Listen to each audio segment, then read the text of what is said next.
다시 한번 말씀드리지만 저희는 이 책을 통해서 깨우침을 얻으려는 거죠. 즉 투자에 대한 철학을 얻으려는 거니까요.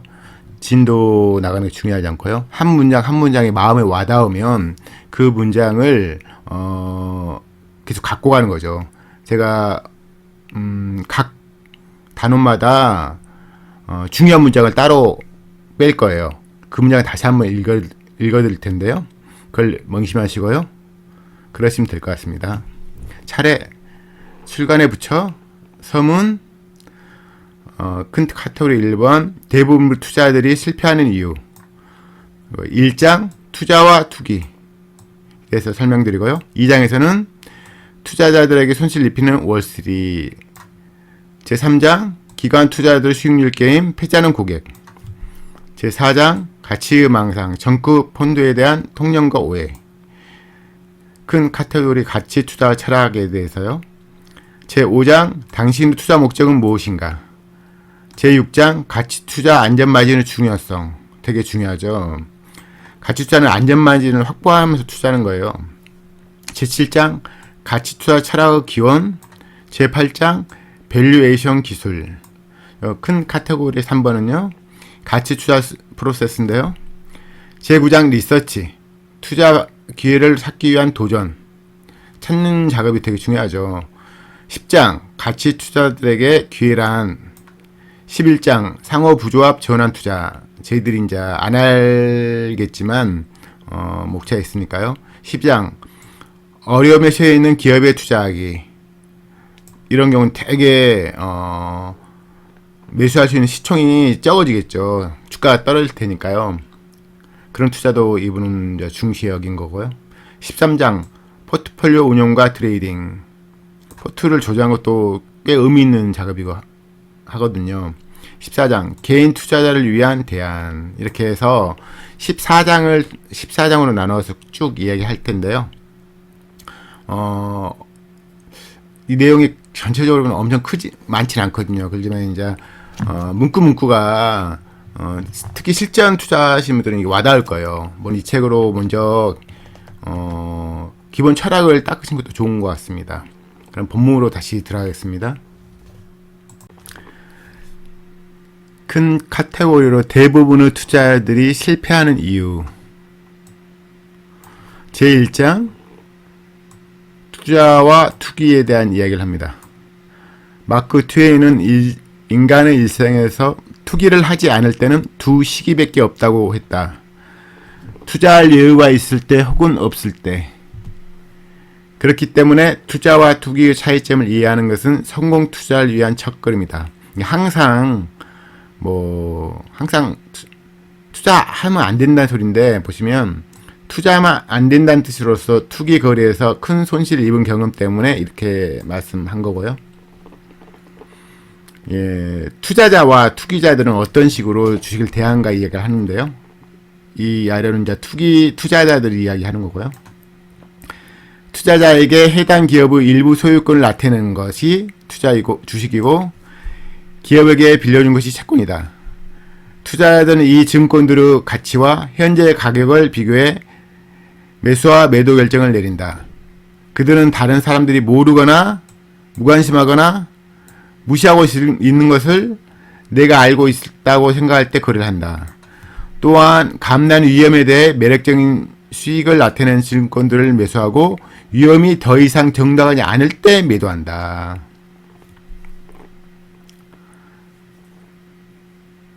투자자들은 장기적으로 보는 거죠. 증권 가격이 해당 기업의 발전 양상을 펀더멘털로 방해할 거라고 믿는다. 하나의 주식에 투자한 투자자들은 세 가지 가능한 방법 중에 하나 이상의 것으로 이익을 얻기를 기대한다. 첫 번째로는 더 높은 주가로 반영되거나 배당으로 분배될 기업의 잉여 현금이나 투자자들이 기초 자산 기업에 지불하고자 하는 멀티플 상승이나 더 높은 주가 상승 또한 주가 기업 가치의 괴리 감소가 그것이다. 세 가지죠. 더 높은 주가로 반영되거나 잉여 현금이 발생하든지 아니면 멀티플 상승으로 해서 주가 상승하든지 아니면 주가 기업 가치의 괴리 감소하든지. 그리고요, 반대로 투기꾼들은 어떻게 하는가, 어떻게 거래하는가 이야기하는 거고요. 투기꾼들은 증권 후 가격이 오를지 내릴지에 대한 믿음에 기초하여 증권을 매수하고 매도한다. 이들이 내리는 미래의 가격 움직임에 대한 판단은 펀더멘털에 기초한 것이 아니라 다른 사람들의 행동에 대한 예측에 기초하고 있다. 이들은 증권을 아무 때나 거래할 수 있는 종이 조각으로 여기며 펀더멘털 투자를 무시하거나 아니면 그에 무관심하다. 그쵸? 또한 잘 될 것 같으면 매수하고 잘못될 것 같으면 매도한다. 내일 확실히 지구가 멸망할지라도 일부 투기꾼들은 오늘의 시장에 대한 판단에 따라 증권 거래를 계속할 것이다. 그쵸? 상황 판단이 아니라 그냥 시장이 뭐 오를 건지 내릴 건지 대해 판단을 있으면 증권을 계속 한다는 거죠. 내일 지구가 멸망한다면 거래할 필요가 없죠. 주식 거래할 문제가 아닌데 또 불구하고. 투기꾼들은 주가 방해에 대한 예측과 추측에 사로잡혀 있다. 최근 계속 시황 분석을 하잖아요. 근데 기업가치 증가하잖아요. 뭐 장기적으로는 기업가치에 걸맞는 시총이 될 텐데 계속 예측을 하려고 해요. 그게 이제 보통 기관들이 하는 행위고요. 저희는 따라가면 안 되겠죠. 그래서 저희는 대가들처럼 이제 주식 투자를 하고 싶으니까요. 매일 아침에 K로 방송, 매일 아침, 매일 오후 주식시장 보고서, 매일 오후 주간 매주 밸런스 잡지, 매주 수십개의 시장 뉴스레터 등이 사학과들이 모일 때마다 이 시장이 어디로 가는가에 대해서 유행하는 억측이 존재한다. 그렇죠? 매주 모일 때마다. 근데 중요한 게 아니에요. 중요한 건 기업 가치가 어떻게 될 거냐. 그런 이야기를 하는 거죠. 그게 중요한 거고, 그게 이제 가치 투자할 행위고요. 그게 이제 투자자들이 하는 행위고요. 하지만 투기꾼들은 이렇게 하는 거죠. 매일 아침, 매주 이렇게 주가가 어떻게 갈 건가에 대해서 예측을 하려고 하죠. 많은 투기꾼들이 과거 주가 변동성에 기초한 기술적 분석을 이용하여 시장 방향성을 예측하려고 한다. 기술적 분석.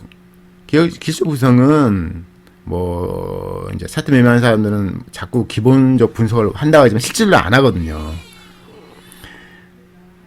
기술적 분석은 과거 불규칙한 주가에 해당되는 기업의 가치보다 미래 주가의 동향의 열쇠를 쥐고 있다고 가정한다. 실제로는 누구도 시장이 어떻게 움직이는지 알 수 없다.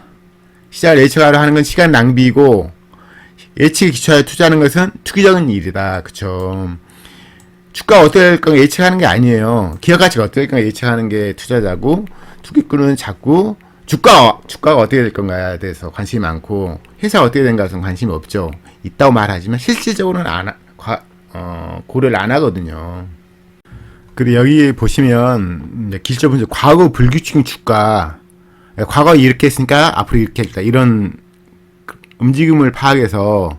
근데 이제 현재 기업 가치는 다르잖아요. 과거하고 다른 상황이잖아요.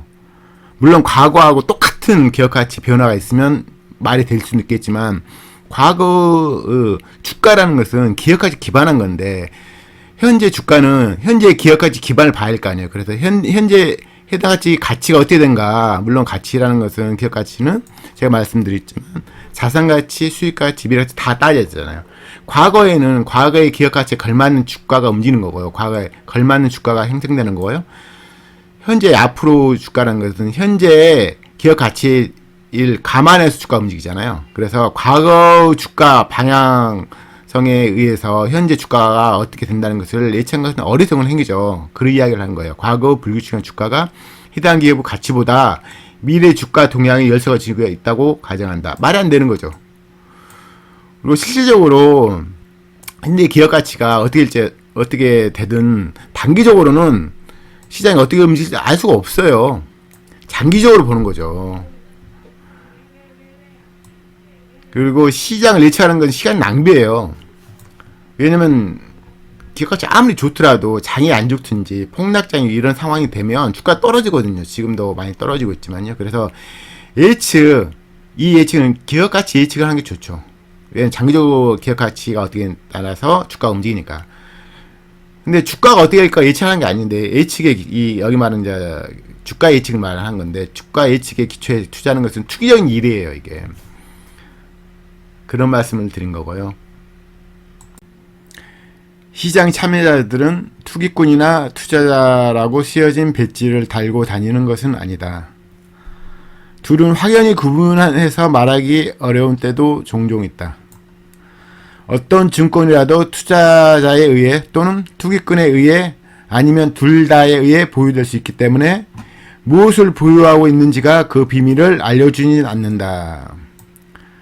게다가 많은 투자 전문가들이 대부분의 시간 동안 투기꾼처럼 행동한다. 왜냐하면 투자 전문가들이 자신의 사명을 사업 펀더멘털에 기반한 장기적인 투자이익이 아니라 시장 변동성 예측으로부터 단기적인 거래 이익을 추구하는 것으로 정의하기 때문이다. 장기적인 걸 안 보고 단기적으로 거래 이익을 취하면 된다는 거죠. 그런 식으로 여기니까요.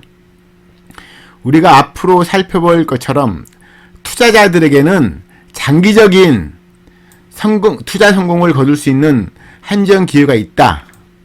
하지만 반대로 투기꾼들은 장기에 걸쳐 돈을 잃을 가능성이 크다. 투기꾼도 단기적으로 볼 수 있어요. 그렇지만 대부분 대가들의 경험에 의하면 결국 투기를 하면 단기적으로 벌지만 장기적으로 잃는 순간이 있다는 거죠. 근데 투자자들은 잃지 않는 순간을 계속 쌓아가다 보니까 돈이 쌓여서 장기적으로는 투자한 걸 거두게 된다는 것을 대가들이 경험하고 나서 저희들한테 말씀해 주는 겁니다. 거래되는 정어리와 먹는 정어리. 투기의 핵심이 뭐냐 이야기를 하는 건데요. 캘리포니아 몬테레이 앞 바다에서 정어리가 사라졌을 때 사람들이 정어리 거래에 일관한 것과 관련된 오래된 이야기가 하나 있다. 상품 트레이더가 호가를 올렸고 정어리 통조림의 가격은 치솟았다. 하루는 한 매수자가 비싼 식사를 하기로 작정하고 통조림을 열어서 실제로 먹기 시작했다. 그는 갑자기 배가 아팠고 매도자에게 정어리가 좋지 않다고 말했다. 그러자 매도자는 이렇게 말했다. 당신은 뭘 모르고 있군. 안 좋은 것은 먹는 정어리가 아니라 거래되는 정어리일세. 거래 이야기를 하는 건데요. 거래를 함으로써 희열을 느끼고 계속 거래함으로써 그게 이제 투기인데요. 기업 가치는 계속 증가하면 가만 놔두면 좋거든요. 근데 거래함으로써 희열을 느끼는 거예요. 그 이야기를 하는 거예요. 정어리 거래처럼 많은 금융시장 참여자들도 투기의 매력을 느끼고 거래되는 정어리 맛에 실적을 느끼지 않는다. 계속 거래하니까요. 희열을 느끼면서 투기는 본능적인 희열을 제공한다. 빨리 부자가 될 수 있다면 왜 느리게 부자가 되는 길을 택하겠는가? 또한 투기는 대중과 함께 반대되는 것이 아니라 대중과 함께 가는 것이다. 동질감 속의 위안이다. 다수에 속한 사람들은 그들의 많은 숫자로부터 확신을 얻는다. 그쵸?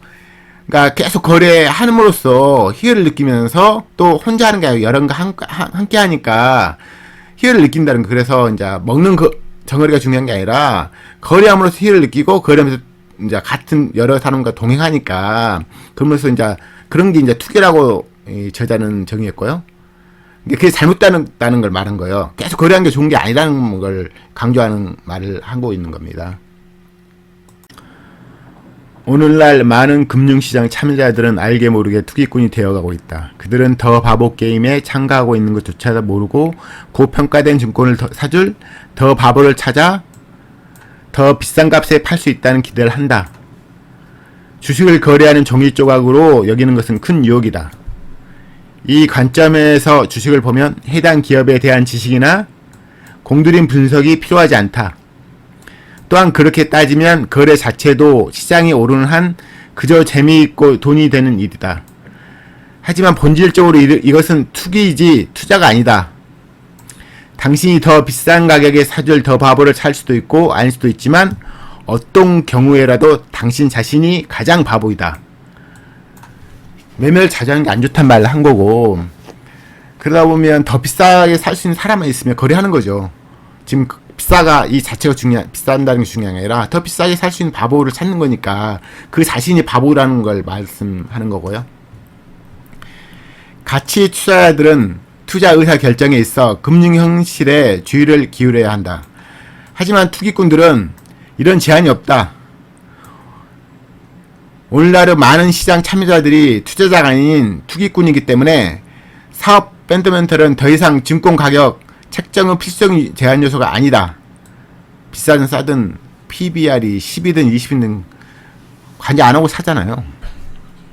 PBR이 엄청 중요한 요소인데 실제 매매 시장이라면 그러지 않을 거. 100억 가치가 있는데 1000억에 사지 않죠. 어떤 사람도 실적으로. 근데 주식에서는 PBR 10이대로 사고 이러거든요. 주식시장의 결과적인 편에는 주기적으로 고평가된 것을 만들어내고 펀더멘털 투자자들은 더 신중하게 더 바보에게 팔아야만 하는 고평가된 투자 대상을 피해야 할 더 많은 이유를 가지고 있다. 그러니까 이런 비싸게 거래되는 그런 것 때문에 주기적으로 비싼 게 더 비싸게 되기도 하거든요. 그 이야기를 한 거고요. 저희 같은 펀더멘털 투자자들은 신중하게 해야 되죠. 그리고 더 바보에게 팔아야 하는 고평가된 투자 대상을 피해야죠. 그 바보지만 더 바보에게 팔려는 그런 시장이 형성되는데 그런 고평가한 투자 대상을 사면 안 돼요. 안 본다는 게 아니라 볼 수 있죠. 더 바보한테 넘기면. 그러지만 지옥도 갑니다. 그렇기 때문에 더 바보, 당신이 그런 행위를 한 자신이 바보일 수 있다. 그러니까 그런 리스크에 앉지 말라는 말을 계속 강조하는 겁니다. 투기적인 활동은 언제라도 월가에 퍼질 수 있고 일반적으로 상당한 시간이 지나고 많은 돈을 잃기 전까지는 인식되지도 못한다. 하나의 예를 들어보면 1983년 중반에 벤처 캐피탈 자금을 받은 윈체스터에 위치한 12개의 디스크 드라이브 제조업체들의 시가총액의 합은 50억 달러가 넘었다. 1977년과 1984년 사이에 윈체스터 43개 제조업체들이 벤처 캐피탈의 자금을 받았다.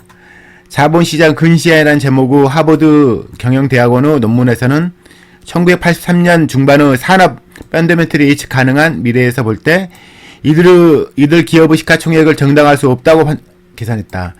논문은 소수 기업들이 궁극적으로 성공하여 산업을 지배하겠지만 나머지 많은 수는 고전하거나 실패할 것으로 결론 내렸다. 만약 가능하다 할지라도 승자에 의한 높은 수익이 다른 기업들로부터 손실을 상쇄해 주진 않는다. 그 당시의 투자자들은 알지 못했을 수도 있지만 디스크 드라이브 기업들의 주식은 근본적으로 거래되는 덩어리였다. 버블의 붕괴 이후에 이들 기업의 시가총액은 1983년 중반의 54억 달러에서 1984년 연말까지 15억 달러로 하락했다. 그러니까 가치가 적은데 불구하고 거래함으로써 높은 가치라고 이제 어떻게 보면 거짓말을 한 거죠.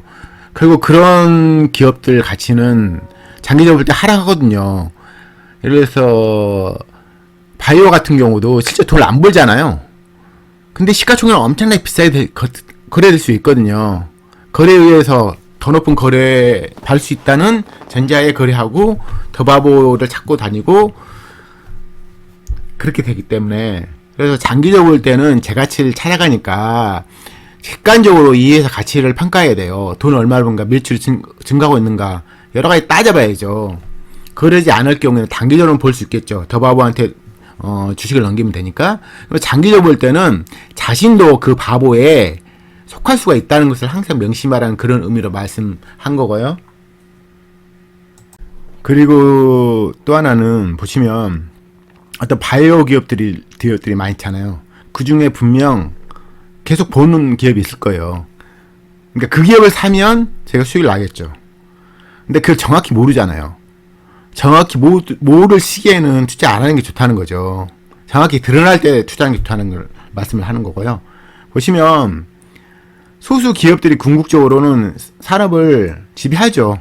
근데 어떤 걸 정확히 모르는 시기에 투자하지 말라는 거예요. 소수 기업들이 궁극적으로 성공하여 산업을 지배하겠지만 나머지 많은 수는 고전하거나 실패할 것이기 때문에 그러니까 저희들은 뭐 바이오 좋다 하면 그냥 투자하잖아요. 현명하지 않죠. 근데 실질적으로 돈을 버는 기업들이 있어요. 소수 기업. 그때 그 기업 가치가 증가하는 게 확연히 보일 때 투자에도 수익률이 높거든요. 그러니까 아예 안 보일 때 그냥 이것도 가능성을 보고 투자한다. 자산 가치나 수익 가치는 없는데 미래 가치만 그냥 보고 물론 미래 가치가 가짜겠죠. 그럴 경우에 실패를 할 수 있으니까 조심하란 말 하고요. 네이버도 처음엔 네이버만 있지 않았잖아요. 네이버가 좀 다른 기업들보다 훨씬 낫다는 게 이제 증명될 때 투자란 말인 거예요. 아직 고만고만한데 투자해버리면 어떤 건 돈 벌겠지만 그 돈 번 것이 잃은 것을 상쇄해주진 않잖아요. 그쵸? 그런 이야기를 한 겁니다. 그래서 보시면 만약 가능하더라도 승자에 의한 높은 수익이 다른 기업들로부터 손실을 상쇄해주진 않거든요. 그래서 수익성이 드러난 시점부터 투자하라는 그런 말씀을 한 거예요. 그래서 이제 바이오도 최근에 이제 많이 폭락했지만 그 예측이 됐어요. 그걸 보통 대가들이 이미 다 말했던 건데 그걸 도외시한 거죠. 저희들은 엔젤 투자자가 아니니까 엔젤 투자자는 그런 식으로 투자하기도 하잖아요. 특히 엔젤 투자자는 돈이 좀 많은 사람들이 여러 군데 투자해서 그중 한 곳이 대박 나면 다른 거 안 좋아도 상쇄할 정도로 큰 돈을 버는 그런 투자가 엔젤 투자자잖아요. 근데 저희는 그런 걸 하는 거 아니니까 실질을 보고 진짜 돈을 버는 걸 확인하고 그대로 투자해도 충분하거든요. 그래서 그런 이야기를 말씀드린 겁니다. 또 다른 투기 활동의 사례는 1989년 9월에 일어났다. 이것도 마찬가지로 여기 보시면요. 대부분 매수는 기초 자산 가치가 다른 고려사항보다 중요하지 않은 일본 투자로 나온 것이다. 그러니까 자산 가치를 따지지 않은 거예요. 그래서 보시면 스페인 주식시장에서는 반값에 자유롭게 매수할 수 있지만 일본 투기꾼은 가만두지 않았다. 순 자산의 2배로 가격이 매겨진 스페인 펀드는 거래는 덩어리. 그러니까 거래함으로써 비싸게 만드는 거예요. 실질적인 기초 자산 가치는 거래 안 하고. 그래서 스페인 펀드를 사는 유일한 이유가 기초 자산 증권의 가치가 아니라 증권의 가격이 더 고평가는 높을 수가 올라갈 것이라 생각 때문이라는 거죠. 기초 자산 가치 따지지 않고 그냥 더 비싸게 팔 수 있다. 거래하면 된다. 이런 거죠. 그래서 결국 이런 비싸게 거래한 펀드는 투기적인 양상은 몇 개월 내에 주가를 랠리 이전의 수준인 순자산 가치로 다시 하락시켰다. 그러니까 오르는 것은 이 심리에 의해서 투기성에 의해서 올라요. 그렇지만 결국 장기로 보면 그 자산은 본연의 기초 자산 가치에 수렴하거든요. 그걸 이야기한 거고요. 이것도 똑같은 경우인데, 그러니까 과대평가되는 거, 그러니까 이유가 없이 주가가 올라갈 수 있잖아요. 그게 이제 기업 가치 상승과 무관하게 올라가는 것에 대해서 환상을 가지면 안 된다는 이야기 하거든요. 여기는 오히려 보면 미국 사례를 든 거니까 이 사례보다는 저희가 현재 겪고 있는 바이오 이런 투자 있잖아요. 결국 바이오가 지금 어떻게 됐어요, 주가가? 몇 분의 1 토막, 뭐 반토막이 아니에요. 뭐 10분의 1 토막 나거든요. 그렇지만 주가 올라갈 때, 시총 올라갈 때는 기업 가치가 항상 더 착각하는 거죠. 그 사례를 드는 게 여기서 지금 미국 사례보다 훨씬 더 와닿거든요. 현재 지금 겪는 거고, 그리고 그 바이오 투자에서 잃은 사람들은 가만히 있거든요. 조용히 하잖아요. 그래서 없는 것 같지만, 정말 피가 다 피눈물 흘리겠죠, 지금. 제 가투소에도 그런 일이 많았잖아요. 하지만 아직 거품 있는 종목이 많죠. 뭐 특정 대상을 말하긴 그렇지만 뭐 시유자로 시작하는 종목도 많고 삼형제도 있고 나중에 다 지옥 가겠죠. 그렇지만 비싼 가격에서 더 비싸게 파는 것으로 돈 버는 사람도 있을 거예요.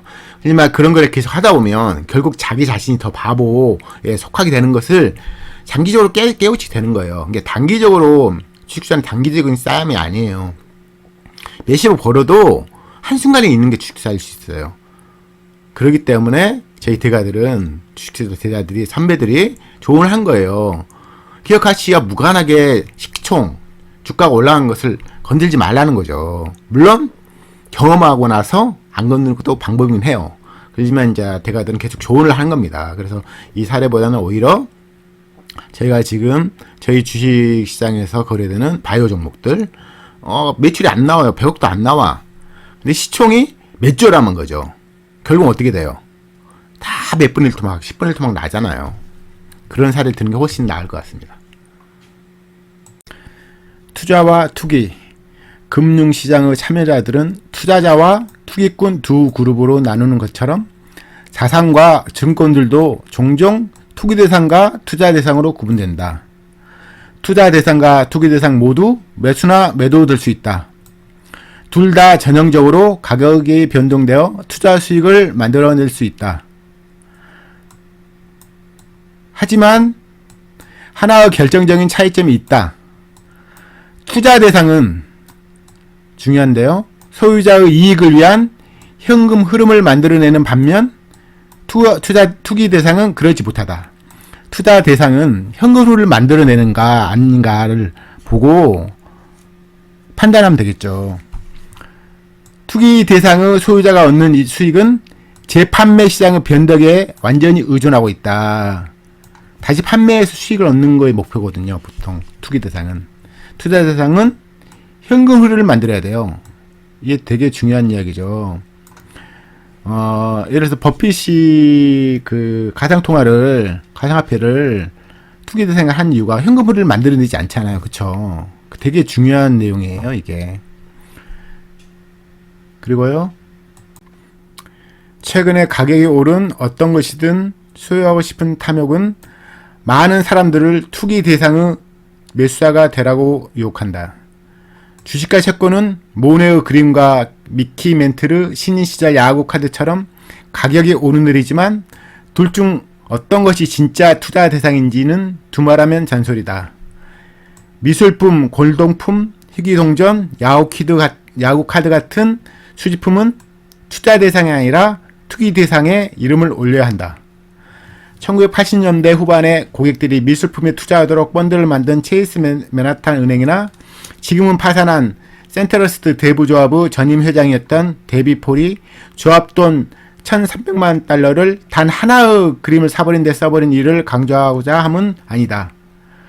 올가을 잘 나가는 이들조차도 때때로 양자 구분을 모호하게 만든다. 예를 들면 투자은행인 살로몬 브라더스는 지금은 미 재무부 채권, 주식과 함께 인상파 화가와 고정작품, 그리고 중국 도자기 등 다양한 종류의 자산 수익률을 공표한다. 1989년 6월 살로몬은 실제 투자 대상의 수익률과 동떨어지게 중국 도자기를 순위의 첫 번째로 올려놨다. 잘못된 거죠. 현금 흐름이 없으니까요. 딱 보면 아는 거예요. 그렇죠. 투자 대상은 새로 심어진 산림 자산과 같은 매우 장기적인 투자 대상일지라도 현금 흐름을 창출한다. 기계는 팔릴 수 있는 제품을 만들어내고 빌딩은 임대 비용을 지불하는 임차인을 구할 수 있고 나무는 결국 수확되고 팔릴 수 있는 목재 자산을 제공한다. 반대로 수집품은 현금 흐름을 제공하지 않는다. 미래의 매수자는 재판매 가능성에 견적으로 의존한다. 현금 흐름을 제공하지 않으면 그냥 투기 대상으로 봐도 무방합니다. 따라서 수집품 가치는 완전히 수요 공급에 따라 변동된다. 수집품은 역사적으로 가치의 저장 수단으로 인식된 적이 없어서 가격 변동이 기호 변화에 달려있다. 수집품의 분명한 가치는 순환 논리에 기초하고 있다. 사람들은 다른 사람들이 최근에 사기 때문에 산다. 이것이 효과를 높이는 효과를 가져오며 대중의 관심을 사고 매력적인 수익의 환상을 만들어낸다. 이 논리는 언제라도 깨질 수 있다. 충분히 저희가 납득할 만한 거고요. 세상 사람들이 수집품을 가지고 가치 저장하는 수단으로 많이 생각할 수도 있겠지만 하지만 저희는 이제 투자자니까 투기꾼은 아니잖아요. 아무튼 이 제자가 한 말을 저희가 명심을 할 가치가 있어요. 왜냐면 이 논리가 주식 투자에도 그대로 적용되거든요. 가치는 없는데 올라가니까 남이 더 비싸게 살 수 있다 이런 논리로 주가를 올리는 경우도 되게 많으니까요. 이 논리를 잘 이해하는 게 중요한 것 같습니다. 투자에 성공하려면 정확한 마음가짐을 갖고 있어야 한다.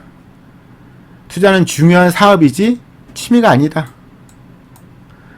당신이 금융시장에 참여한다면 투기꾼이 아니라 투자자로 행동해야 하며 두루 차이를 알고 있어야 한다. 투자자들은 당연히 펩시콜라와 피카소, 화가의 구분을 할 수 있어 하며 투자 대상과 수익품 차이도 알아야 한다. 그것을 구분하지 못한 대가로 당신의 피땀 어린 저축과 미래의 재무 안정성은 감당하기 어려운 위험에 빠질 것이다. 물론 주식 투자는 즐겁게 해야 됩니다. 그렇지만 저 개인적으로는 주식을 장난스럽게 하는 거 너무 싫어하거든요. 돈 문제와 관련된 거잖아요. 돈 문제는 인간 사회에 되게 중요한 역할을 해요. 인간이 행복하려면 기본적으로 경제적 자유가 전제돼야지 행복을 느끼는 거예요. 여러분들 잘 아시겠죠? 아시겠 거라고 생각합니다. 그래서 이 구분을 두루 차이를 항상 명심하시고 남이 사준다고 더 비싸게 뭐 살까는 그런 기대치를 갖고 사든지 현금 흐름은 발생하지 않아요. 돈을 안 벌어요 회사가. 근데 앞으로 벌 거래요. 그런 상황에서는 절대 사면 안 됩니다. 저희들은 1년에 100% 200% 먹는 게임을 하는 게 아니에요. 1년에 20, 30%만 먹어도 꾸준히 하면 저희들이 경제적 안정을 충분히 취할 수 있습니다.